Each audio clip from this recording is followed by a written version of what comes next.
ताजे फूलों की माला ले लो। पुणे वाली बस कहाँ है?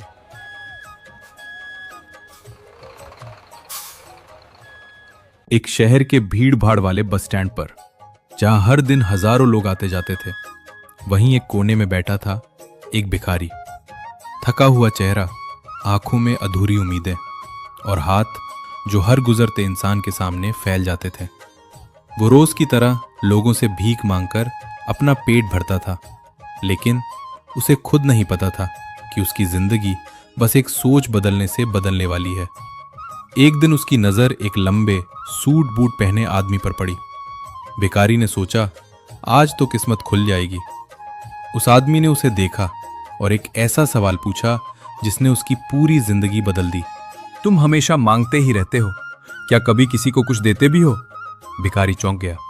साहब, मैं तो भिखारी हूं, देने के लिए मेरे पास है ही क्या?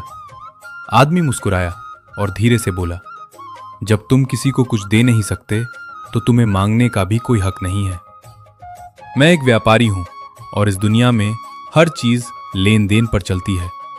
इतना कहकर वो आदमी चला गया, लेकिन उसकी बात भिखारी के दिल में उतर चुकी थी। उस रात भिखारी सो नहीं पाया। वो बार बार सोचता रहा, क्या सच में मैं गलत कर रहा हूं? क्या मुझे भी कुछ देना चाहिए? 2 दिन तक वो इसी सवाल में उलझा रहा और फिर तीसरे दिन उसकी नजर पास के पेड़ों पर खिले फूलों पर पड़ी और उसी पल उसकी जिंदगी का सबसे बड़ा फैसला हुआ। अगर मेरे पास पैसे नहीं तो क्या हुआ, मैं लोगों को फूल तो दे सकता हूं। उस दिन से जब भी कोई उसे कुछ देता, वो बदले में एक फूल देता। लोग हैरान थे लेकिन खुश भी। धीरे धीरे लोग उसे ज्यादा पैसे देने लगे। अब वो सिर्फ भीख नहीं मांग रहा था, वो कुछ दे रहा था और यहीं से उसकी किस्मत बदलने लगी। एक दिन वही सूट बूट वाला आदमी फिर से उसके सामने आया। भिखारी दौड़ कर गया और बोला, साहब, आज मेरे पास आपको देने के लिए कुछ है। आदमी ने पैसे दिए और बदले में फूल लिया।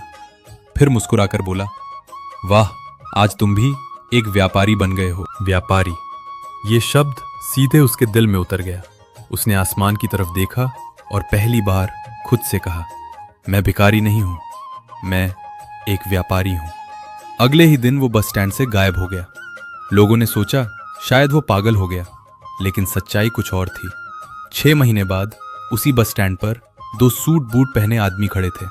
उनमें से एक ने कहा, क्या आपने मुझे पहचाना? पहला मुस्कुराया, मैं वही भिखारी हूं जिसे आपने सिखाया था कि पाने से पहले देना पड़ता है। आज वो एक बड़ा फूलों का व्यापारी था। दोस्तों, इस दुनिया का सबसे बड़ा नियम है, देने वाला ही पाता है। अगर आप खुद को छोटा समझते रहेंगे तो दुनिया भी आपको छोटा ही समझेगी, लेकिन जिस दिन आपने खुद को बदल लिया, उस दिन आपकी पूरी दुनिया बदल जाएगी। याद